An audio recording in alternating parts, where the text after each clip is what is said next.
በቅድሚያ እንኳን ለጌታችንና ለአምላካችን ለመድኃኒታችን ለኢየሱስ ክርስቶስ በዓለ መስቀል በሰላም አደረሳችሁ አደረሰን። ዛሬ በዓለ መስቀሉ የሚከበርበት ዕለት ነውና ስለ ነገረ መስቀሉ የተወሰነ ነገር እንነጋገራለን። መስቀል መልዕልተ ኩሉ ነገር። ይህንን ኃይለ ቃል የተናገረው በሕይወቱ የኖረው በዜማ ያመሰጠረው ማኅቶተ ቤተ ክርስቲያን እየተባለ የሚጠራው ሊቁ ቅዱስ ያሬድ ነው። መስቀል ከሁሉ ነገር በላይ ነው ይላል። በመስቀሉ አርሃ ወገነተ፣ በመስቀሉ ገብረ መድኃኒተ፣ መስቀል መልዕልተ ኩሉ ነገር ኪያሁ ጸዊረነን አንሶሱ አለ። መስቀል ማለት ገነት የተከፈተበት የዓለም ድነት የተፈጸመበት የክርስቶስ ፍቅሩ የተገለጠበት ሞት የሞተበት ዲያብሎስ ድል የተነሳበት እኛም ዘወትር የምንመካበት በአንገታችን ብቻ ሳይሆን በልባችን ዘወትር ተሸክመነው የምንኖረው መስቀሉን ነው አለ። በልባችን የታተመው ፍቅሩ የተገለጠበት ዕፀ መስቀሉ ነው አለ። ይህንን ማወቅ ያስፈልጋል። ይህ ብቻ አይደለም። በአፋኒ መስቀል ወበውሳጤኒ መስቀል በገዳምኒ መስቀል እንዘ ያበር ጽልመተ፣ በእውነቱ በልባችንም በአንገታችንም የተሸከምነው መስቀሉ ነው። በየሁሉ የምናየው መስቀል ነው። ለምን? መስቀል ማለት ያ ብርሃን የተገለጠበት ጨለማ የራቀበት እውነተኛ መመኪያችን ከፍ አድርገን የምናሳየው የምንመሰክርበት አርማችን መስቀል ነው። ቤተ ክርስቲያን የነገረ መስቀሉን ጉዳይ በቃል ብቻ ሳይሆን በመኖር ነው የምታስተምረን። ከፍ አድርጋ የምትመሰክርበት ከፍ አድርጋ የምትመካበት ነገረ መስቀሉ ነው። ነገረ መስቀሉን አንደኛ በቤተ ክርስቲያን ጉልላት ላይ እናየዋለን። በአባቶቻችን እጅ ላይ እናየዋለን። በእያንዳንዳችን አንገት ላይ እናየዋለን። በሕይወታችን ብቻ ሳይሆን ስንሞትም በመቃብራችን ላይ ተሸክመነው የምንኖረው መስቀል ነው። ለምን ካል መስቀል መልዕልተ ኩሉ ነገር።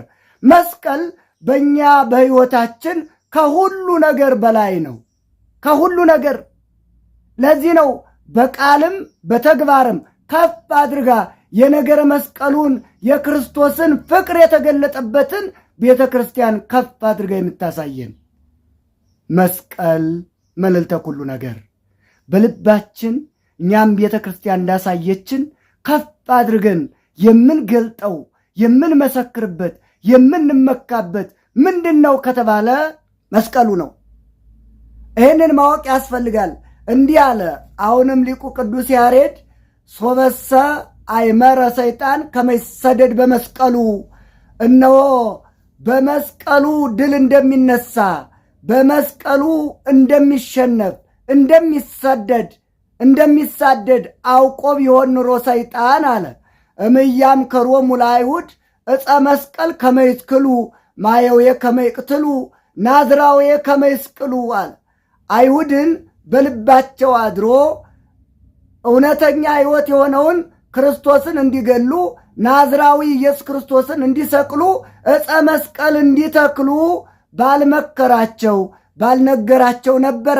ነገር ግን የምስጢር ስለተሰወረበት በዕፀ መስቀል እንዲተክሉ ክርስቶስን እንዲሰቅሉ እውነተኛውን ሕይወት እንዲገሉ መከራቸው።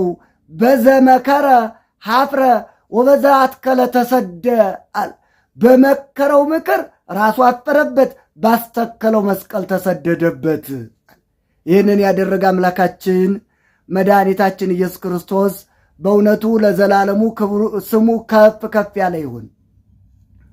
ራሱ በመከረው ምክር እንዲያፍርበት፣ ራሱ ባስተከለው ዕፀ መስቀል እንዲሳደድበት ያደረገ የድንግል ማርያም ልጅ ለዘላለሙ ወምዝ ሃለየ ከመይድፍን ፀሐየ ግበ እሙቀ ለደፊነ መስቀል አክረየ አለ።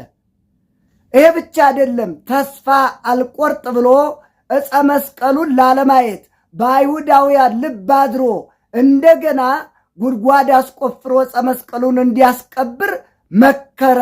ፀሐይን መድፈን ይቻላል አለ? አይቻልም። ታዲያ እውነተኛው ብርሃን ክርስቶስ የተገለጠበትን ዕፀ መስቀል እንዴት መሰወር ይቻላል? አይቻልም። ሰይጣን ምክር መክሮ አይሁዳውያንን አነሳስቶ ዕፀ መስቀሉን ቢያስቀብረውም ከ300 ዓመት በኋላ እንደገና በንግሥት እሌኒ አማካኝነት ዕፀ መስቀሉ ብርሃኑ ብቅ አለ። ለዚህ ነው መስቀል ብርሃን ለኩሉ ዓለም አምዳ ወድዳ ለቤተ ክርስቲያን፣ የቤተ ክርስቲያን መሠረት፣ የቤተ ክርስቲያን ጠፈሯ መሠረቷ የሆነው የዓለም ብርሃን መስቀሉ እንደገና ብቅ አለ። ለዚህ ዕለት ያደረሰን የድንግል ማርያም ልጅ መድኃኔ ዓለም የተመሰገነ ይሁን። ዕፀ መስቀሉን በሚገባ አክብረን እንድንከብር የእሱ መልካም ፈቃዱ ይሁንልን። በእውነቱ በእኛ በኢትዮጵያውያን በልባችን የነገረ መስቀሉ ጉዳይና የነገረ ማርያም ጉዳይ የማይለዩ ከልባችን ልናወጣቸው የማንችል መኑ ያድገን ፍቅሮ ለክርስቶስ እንዳለ ቅዱስ ጳውሎስ ከክርስቶስ ፍቅር ማን ይለየናል አለ። ለምን? ፍቅር በልብ ውስጥ የሚያኖሩት ነገር ነው። ለዚህ ነው አረጋዊ መንፈሳዊ ምን አለ? ፍቅርሰ እሳት ይእቲ እንተ ትነድድ በውስተ ልብ አለ። ፍቅር ማለት በልብ ውስጥ የሚቀጣጠል ረቂቅ እሳት ነው። የሚኖረው በልብ ውስጥ ነው።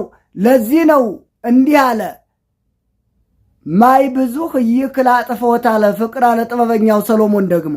ታዲያ ይህን ረቂቅ እሳት ብዙ ውሃዎች ሊያጠፉት አይችልም።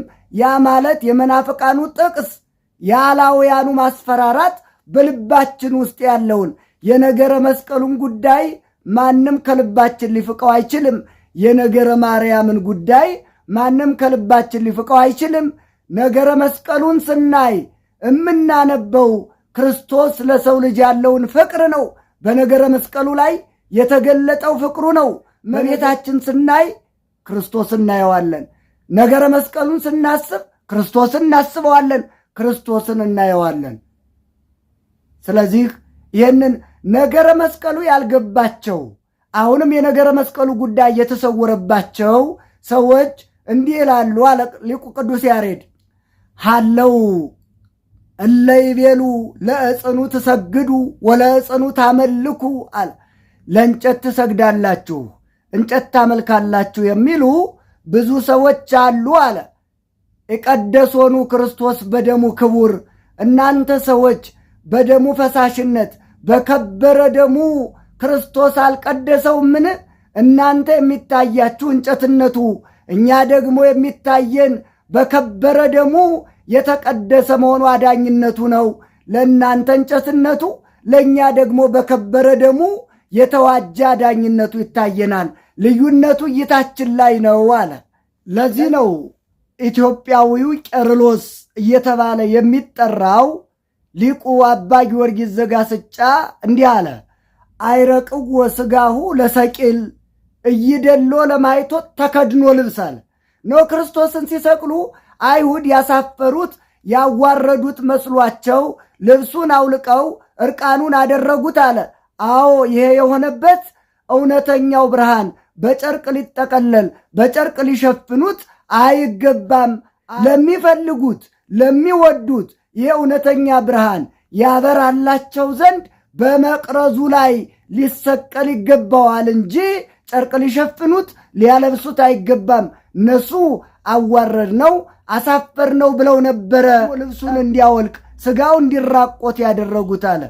እሱ አስቀድሞ አነ ውእቱ ብርሃኑ ለዓለም፣ በእውነቱ የዓለም ብርሃን እኔ ነኝ ብሎ በወንጌል አስተምሮ ነበረ። በዚህ በድቅድቅ ጨለማ ለምንኖር ለእኛ እውነተኛው ብርሃን ይገለጥ ዘንድ ነው እንዲህ የሆነው አለ። ሲቀጥል እንዲህ አለ፣ አይረግው ወዲበ ዕፀ መስቀል እስመ ይደሎ ለማይቶት ነቢር ዲበ ምድር። እነሆ ያንን ለመስቀል በዕፀ መስቀሉ ላይ ከፍ አድርገው ሰቀሉት አለ። ለምን ቢባል እስመ ይደሎ ለማይቶት ነቢር ዲበ ምድር፣ እነሆ ብርሃንን አብርቶ ከመሬት ላይ ሊያስቀምጡት አይገባም። በሱ ላመኑ በሱ ውስጥ ለሚኖሩ በብርሃኑ ይመላለሱ ዘንድ ከፍ አድርገው ይሰቅሉታል እንጂ ያንን ብርሃን አለ እንዲህ አለ በከመ ይቤ ለሊሁ በወንጌል እሱ ራሱ በወንጌል እንደነገረን ወያቱ ማይቶተ ከመ ያንብርዋ ታሕተ ከፈር እነሆ መብራት አብርቶ ከዕንቅብ በታች የሚያስቀምጣት ማን ነው ብሎ ራሱ በወንጌል እንዳስተማረን ራሱ በወንጌል እንደነገረን አላ ያነብርዋ ዲበ ተቋማ በመቅረዙ ላይ ይሰቅሉታል ያንን መብራት በቤቱ ውስጥ ላሉት ያበራላቸው በሰላም ይንቀሳቀሱ ዘንድ ያንን ብርሃን ያበራላቸዋል አለ። ይህንን ታዲያ ሲያመሰጥር እንዲህ አለ ማይቶት ተቋምሰ መስቀሉ እቱ ያ ብርሃኑ ከፍ ብሎ የሚሰቀልበት ያ መቅረዝ የተባለ ምንድን ነው ካላችሁ መስቀሉ ነው። ማይቶትን የአማኑኤል ውእቱ ማይቶት የተባለ ደግሞ ብርሃን የተባለ ብርሃን ዘበአማን ብርሃን ዘይጠፍ ብርሃን ዘዘልፈ ያበርህ ዲበ ቅዱሳኒው በቅዱሳኑ ሕይወት ለዘላለም ሲያበራ የሚኖር ደፈር ጠፈር የማይከለክለው እውነተኛ ብርሃን የተባለ ደግሞ አማኑኤል ነው። ናንሶሱ እንከ በብርሃኑ ለወልደ እግዚአብሔር ነው የእግዚአብሔር ልጅ እውነተኛ ብርሃን ተብሎ የተጠራ በሱ ብርሃንነት እንመላለስ ዘንድ ኑ ብሎ ይጠራል። ኑ አለ። ይሄ ሁሉ ምስጢር የተፈጸመው አስቀድሞ በወንጌል የነገረን ያስተማረን ይፈጸም ዘንድ ነው። እንግዲህ ቅድም እንዳየነው አይሁድ አስቀድሞ የነሱም ሕይወት የሆነውን ክርስቶስም በምቀኝነት ጠልተው ተመቅኝተው እንዲሰቅሉ ካደረገ በኋላ መስቀሉም እንዲጠፋ በእውነቱ የአይሁድን ልብ አደንድኖ ለ300 ዓመት ጉድጓድ ቆፍረው መቅበራቸው ብቻ ሳይሆን የቤታቸውን ጥራጊ እየወሰዱ ሲከምሩበት ነበረ። በዚህ የተነሳ ተራራ ሆኖ ጠፍቶ እንዲኖር ነበር። ቅድም እንዳየነው ቅድም እንደገለጽነው መስቀሉን መድፈን ግን አይቻልም። ፀሐይን መሸፈን መደፈን እንደማይቻል ሁሉ ነገረ መስቀሉን ደፍኖ ማስቀረት አይቻልም። ደፍኖ ማስቀረት አይቻልም። በተለይ ደግሞ ወደ ኢትዮጵያውያን ስናመጣው አንብር መስቀል በዲበ መስቀል ነው መስቀሌም በመስቀለኛ ቦታ አስቀምጥ ተብሎ የተነገረው ዛሬ ከአራቱም ማዕዘን ወደ ግሸን ማርያም የሚጎርፈው ከነገረ መስቀሉ በረከት ከነገረ ማርያም በረከት ለመሳተፍ በእግሩ ለአንድ ወር ከዛም በላይ ሲጓዝ የሚኖረው የነገረ መስቀሉ ፍቅር ነው። በእውነቱ ለአባቶቻችን እንዲህ የነገረ ይህንን ምስጢር እንዲያመሰጥሩ ብርሃኑን የገለጠላቸው እኛንም በእውነቱ የነገረ መስቀሉን ፍቅር በሚገባ እንድንገልጥ የእሱ መልካም ፈቃድ ይሆንልን። ነገረ መስቀሉን ስናስብ ፍቅር የተገለጠበት ነው። ነገረ መስቀሉን ተሸክሞ ለጠብ የሚሮጥ መኖር የለበትም። ነገረ መስቀሉ የእኛ ሕይወታችን ነው፣ የምንመካበት ነው። ብርሃነ ዓለም ቅዱስ ጳውሎስ እንዳለው ነገረ መስቀሉ የጥብ ግድግዳ የፈረሰበት ነው። ነገረ መስቀሉ የክርስቲያኖች መመኪያ አርማችን ነው። ስለዚህ ነገረ መስቀሉን በሚገባ እንድናከብር አክብረን እንድንከብር የእሱ መልካም ፈቃድ ይሆንልን። ለዘንድሮ በሰላም እንዳደረሰን ከርሞ በሰላም አድርሶን ነገረ መስቀሉን በሚገባ እንድናከብር ይርዳን፣ ይቆየን።